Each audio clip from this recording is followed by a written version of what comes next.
It didn't take very long for Lexus to realise that it needed to upgrade the UX300E to include some better EV driving range and better interior technology. They've done that already, and this is it, the upgraded version. So, is it worth considering, and should you look at this car over some of the best alternatives in the EV compact SUV segment? Well, I've got a few things to tell you about it, so please stay tuned. And if you've already subscribed, thank you. If you haven't, please do, it helps a lot. Let's get to it.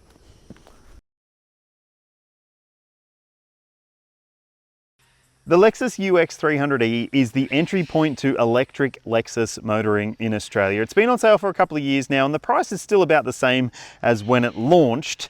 And this version has been upgraded. I'm going to run through some of the upgrades as we go through, but just keep in mind that this base model version, which is this one here, the luxury, it is $79,990 plus on-road costs. So you're looking at $80-something thousand before you get it in your driveway. It's not the most affordable electric SUV. I'm going to tell you some really good alternatives in a sec, but it does come pretty handsomely equipped when it comes to the standard gear. You've got full LED lighting on the outside. This base model comes with 17-inch alloy wheels. You get fake leather interior trim. We'll call it vinyl. There's also a new 12.3-inch touchscreen media system with wireless Apple CarPlay. Those two things are new. It used to have wired Apple CarPlay and a smaller screen. It's also got Android Auto, but wire connected only. You've got digital instruments. You've also got some really nice comfort and convenience features, such as a heated steering wheel, heated front seats, cooled front seats, and heated outboard rear seats as well. So this car does come with a bunch of really nice and passenger-friendly features that I do think help it stack up as a luxury option. If you want something that's just a bit more, well, attractive from the outside and more premium on the inside, then you can spend up to the sports luxury version, which is about $8,000 more. You get bigger wheels on the outside, better headlights with adaptive lighting technology. You also get leather accented interior trim and a few other features on the inside to make it feel just a bit more special. So look, it might not seem like the greatest value for money, but I do have some really, really great value alternatives to tell you about right now. Firstly, the Volvo XC40 Electric. Now, it does have a couple of different variants available. You can also get it as a C40 Coupe style model if that suits you more. It's rear wheel drive, not front wheel drive like this car, in the single motor versions at least. There's an all wheel drive model too, so if that really is what you need, then it might be a much better suit for your requirements. And the pricing is about on par with the Lexus UX300E, but it's a slightly more practical car as well. So it could be a really good option for you. Now, if you are okay with something a bit bigger, but you are also maybe okay with getting a mainstream brand rather than a luxury brand, you could have a look at the Hyundai Ioniq 5. Now, I reckon it does have some stunning styling to it. It's also got a really, really practical cabin. It's got a big boot as well, so it could be really, really suitable for you if you have a family still at home and you are looking for something that is just a touch more practical. And look, it starts at a much lower price point now as well. There's a bunch of different variants available too. And finally, if you do want a luxury experience and maybe 80 grand isn't that big of a deal to you, then maybe also check out the Genesis GV60.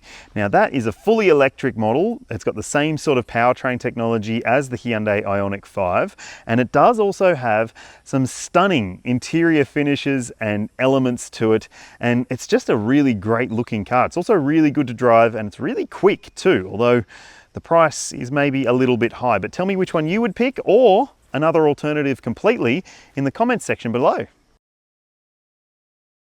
I reckon this car is bigger than it looks. It's almost 4.5 meters long, but it looks really small because of the proportions of the car. In fact, it's got such a small glass house and big, big panels that it does sort of seem like, well, oddly proportioned in some ways. That's not unusual for Lexuses, but just have a look at it, see what you think, see if you like the look of it or not. And as you can see, it does have a pretty attractive profile to it as well. Yes, the higher grade version does have nicer looking wheels. I'm going to show you inside in a sec to see whether it is big enough for a family, but let's also check out the boot now and see if it's big enough too. Yep, all versions of the UX300E come with an electric tailgate, which is nice to see. And this boot space is pretty decent as well. You'll see the figure on your screen now. I reckon that's big enough for a small family, especially if you've got a small pram. You can fit luggage as well as a pram. I did it in this car over the time I've had it. And look, I reckon it's pretty practical. For the size of the car, it does have a pretty big boot. Now, some things that could be better in terms of the practicality. You've just got this bag here for your charge cables that just sort of sits there. It's not very well integrated into the design of the car. I mean, a frunk where you could put that would be really handy. And under the boot floor, you won't find a spare wheel. You've got a tyre repair kit and one of those flip out weird little cargo cover things that doesn't really hold anything. It just covers up what's in the boot. I guess that's the name of it, so that makes sense. You've also got these flip down shopping bag hooks on either side of the boot. There's a light in there as well. So it is pretty practical. I think it's going to suit a lot of people's needs. It's predictably Lexus on the inside of the UX300E. Even in this base model grade, it does have some really nice features and a pretty usable layout to the cabin as well. It's not the most space efficient vehicle in its segment, not by any stretch of the imagination, but it does have some improvements over the previous version, including this new big 12.3-inch touchscreen media system, which has wireless Apple CarPlay and wired Android Auto, and it's teamed up to a fantastic Mark Levinson 13-speaker sound system. Mark Levinson, in my opinion, is one of the best sound system brands in the automotive space. It just has really nice oomph and clarity to it as well. So if you're a bit of an audiophile, I think you'll like this car. And also the fact that it's, well, almost silent when you're driving means you can get a bit more out of the sound system too. There's also built-in sat-nav as well with connected services, so live mapping as well as live traffic updates. And if you are in a crash or something like that, the system can call emergency services for you as well. There's a little SOS button up here if you want to call them yourself as well. So those elements are really nice. So is this, well, relatively small digital instrument display for the driver. It isn't quite as high-tech looking as some other cars. In fact, it's a bit analog looking for such a digital focused car, but I like the fact that there are some other analog controls in here. You do have an array of buttons down here, including a fan controller. You've also got your climate control settings, and you've also got a recirc button too. So those elements, you don't have to do them through the screen, although there is a backup to do them through the screen if you want to, but I just use that all the time. And while there might not be any tuning knobs or anything up here for you to just jump between stations quickly, you can do it through the screen, and there is a volume knob at least, so that's good to see. I find that this latest generation of Lexus software and the media interface isn't quite as clever as it could be. It just takes a little bit of learning to figure out where your menus are. You're constantly getting these little notification pop-ups as well, which can be a bit annoying, but you can go through this system to adjust things like the charging schedule. So if you wanted to only have your car charged from midnight till 6 in the morning for off-peak or whatever, then you can do that. You can set that up through the screen. So that's good to see. And like most of the time, I've just been using this car with CarPlay and it's been faultless, which is good. Now, you've also got a couple of USB-C ports here, a wireless phone charging pad, which is nice to see. Down here, you'll find your cup holders. There's this kind of quirky little shifter. You sort of shift it up and across for reverse and down and across for drive. And there's a park button. So it's not like a conventional shifter, but you do get used to it very quickly. There's also your controls for your heating and cooling for your seats, and also your steering wheel heating as well. And you've got a little flip fold center console bin, which folds that way and also folds that way. I like that, it's very nifty. Bottle holders in the doors. The space in here is pretty good. The seats are very comfy, despite the fact that this is not real leather. It is comfortable enough. I don't love the fact that it's got the dark headliner, because this is quite a small feeling cabin. You don't feel like you've got ample space in here. Like I can reach the other side of the car without even really stretching. So it is pretty tight. Also, the dark headliner adds to the claustrophobia feel. Big pillars as well. So it is just feeling a little bit squishy on the inside. It's not necessarily the most accommodating space, but it does have all the controls where you'd think they should be. Although your drive mode controller is this toggle up here, which is a bit strange. There's also a traction control off switch up here. I wouldn't be switching traction control off in this car, but hey, steering wheel controls are all pretty simple. You've got paddle shifters as well. The stalks are on the right side. And look, I think it does have a pretty nice look and feel to the front seat experience in this car. Let's see what the back seat's like. So here's where the UX 300e falls well short of expectations. Look, this seat is set for me at 182 centimeters or 6 foot. My feet, I could only just squeeze them in when I got into this car. They are stuck underneath the seat in front.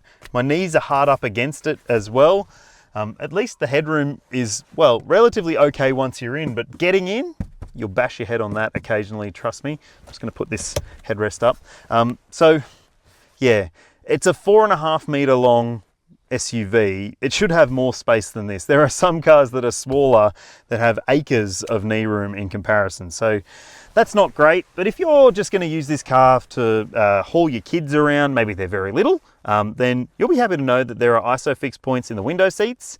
You've got 3 top tether points as well. I had my daughter's child seat in here before and it was fine. She had plenty of space with someone to be comfortably sat in front of her. She wasn't even kicking the seat ahead, which was good to see. So it's just a matter of user case scenario, I would say.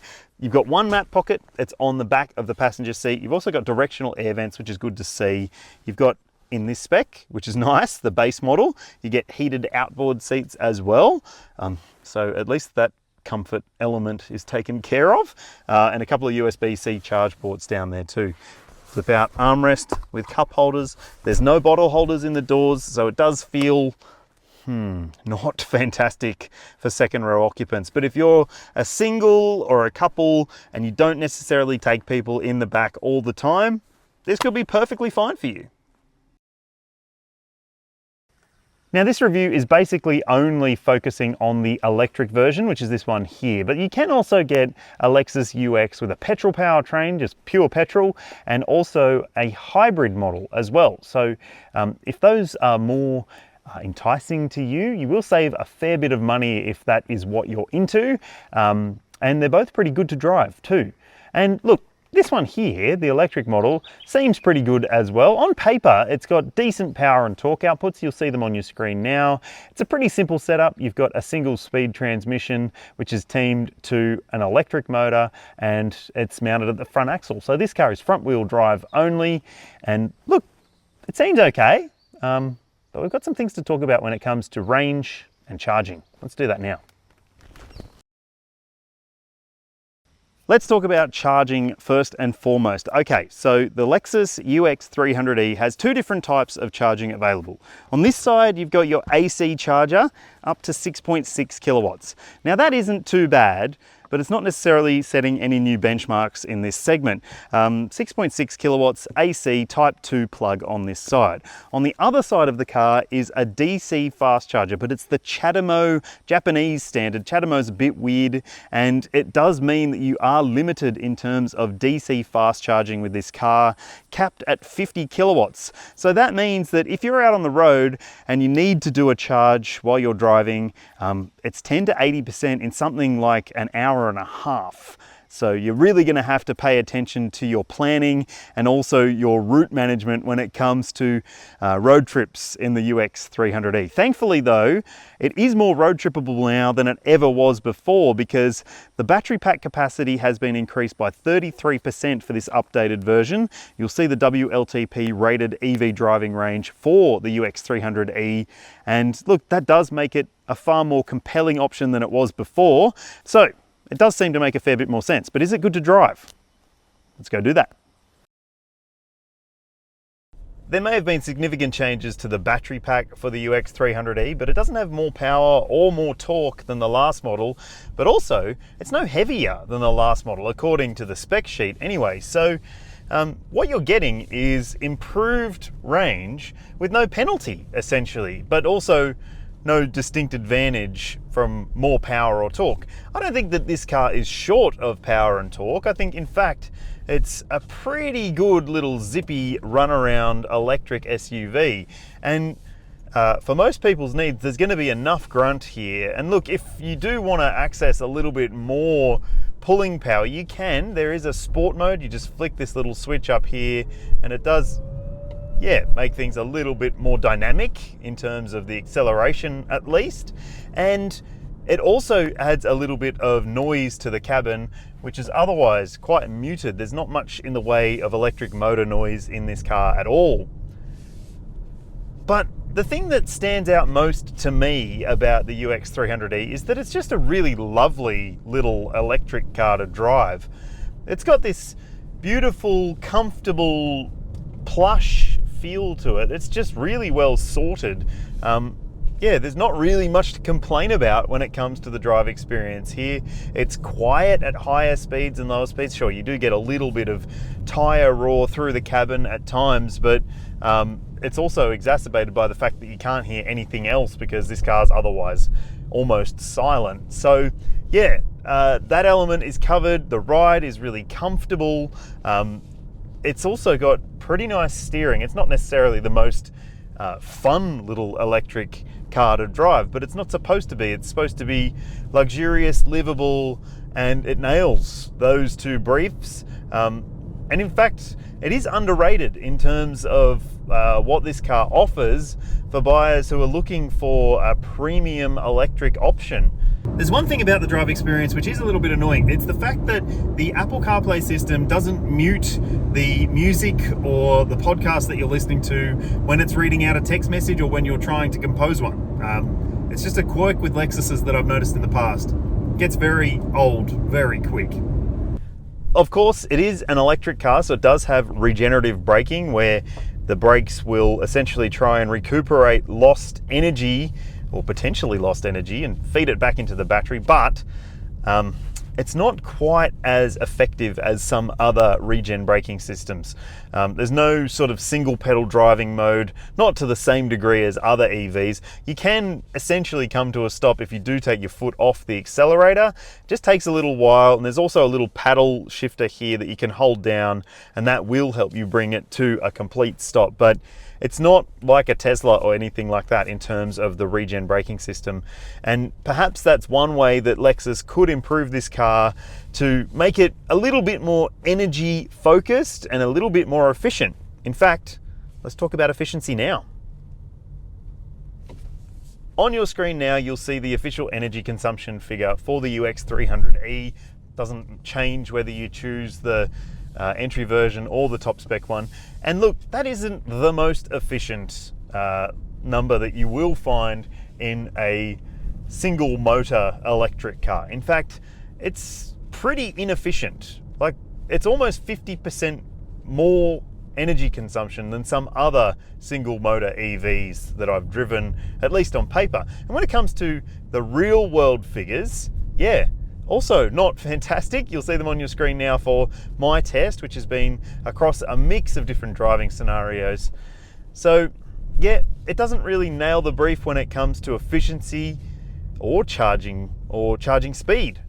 So it's not ideal in that circumstance, but at least it's nice to drive.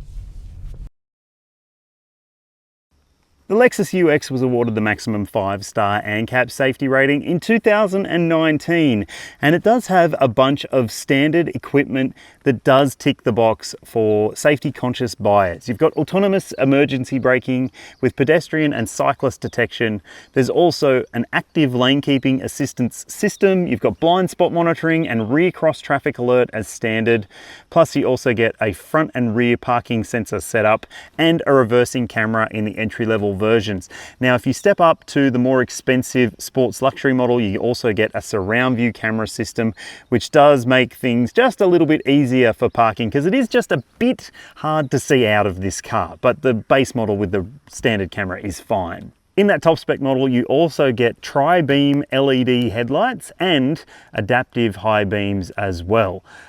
Now, all versions of the UX, despite the fact that this is quite a small car, come with 8 airbags. So you've got dual front, front side, front center, front driver's knee, just driver's knee, and full length curtain coverage. Lexus Australia offers a 5-year unlimited kilometre warranty for its models. If you choose an electric Lexus though, you get up to 10 years of battery warranty, which guarantees that there will be 70% of remaining capacity after a decade, which is pretty good to see. Now, there's also a cap price servicing plan with the first 5 services or 75,000 kilometres covered. Yep, so 12-month, 15,000k intervals for this car. And the service pricing is pretty good, $295 per visit for the first 5, which isn't too bad. Now, there's also some benefits if you buy a Lexus, and if you buy this particular Lexus, you also get access to the Lexus Encore ownership program, which includes things like valet parking at some locations, and also the ability to swap your EV for a non-EV model if you're happening to go for a road trip or something like that. Plus, if that doesn't appeal to you, if you want to just stay with your car, you also get 3 years of free charging across the ChargeFox network in Australia. And when you buy a UX300E, they'll install a charger at your home or place of work, wherever you want it to be. They'll come and put one in for you, which is good to see. There's roadside assist as well. So yeah, Lexus nails it when it comes to the ownership thing. It still could be better. I still think there's room for improvement with this car, even though it does have a really nice drive experience. It just doesn't have the efficiency or the charging thoughtfulness that some other EVs offer for far less money. So tell me what you think in the comments section below. Would you pick the UX300E? If you do own one, tell me what you think of it. And if you own the old one and you're annoyed about the new version having so much more range, hit me up in the comments. I'd love to hear from you. Now, if you haven't already, please do like and subscribe, and let me know if there's any other EV reviews that you would like me to do. I'll get to them if I can. Thanks for watching. See you later.